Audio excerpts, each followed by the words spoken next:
আর মাত্র কয়েক ঘন্টা পর ইকুয়েডরের বিপক্ষে মাঠে নামতে যাচ্ছে ব্রাজিল টিম।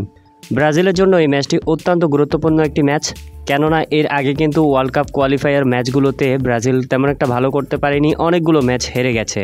যার কারণে এই ম্যাচটি ব্রাজিল টিমের জন্য অত্যন্ত গুরুত্বপূর্ণ হতে যাচ্ছে। কিন্তু দুঃখের বিষয় হচ্ছে এই ম্যাচে অনেকজন প্লেয়ার কিন্তু থাকছে না, যেমন নেইমার জুনিয়র সহ রাফিনহা, এরকম আরও অনেক প্লেয়ার কিন্তু নেই। যার কারণে ব্রাজিল ভক্তরা কিন্তু হতাশ হয়েছেন। তবে হতাশ হওয়ার কিছু নেই, ডরিভাল জুনিয়র কিন্তু ইকুয়েডরকে হারানোর জন্য ভালোভাবেই ট্রেনিং দিয়েছে তার দলকে। তবে এবার লাইভে এসে নেইমার জুনিয়র কথা বলেছেন এই ম্যাচ সম্পর্কে। তিনি বলেন, ইকুয়েডরের বিপক্ষে আমাদের রেকর্ডগুলো কিন্তু সবসময় ভালো ছিল। আশা করতেছি আমাদের দল এই ম্যাচটি জয়লাভ করবে। তাদের জন্য আমার পক্ষ থেকে সবসময় শুভকামনা থাকবে।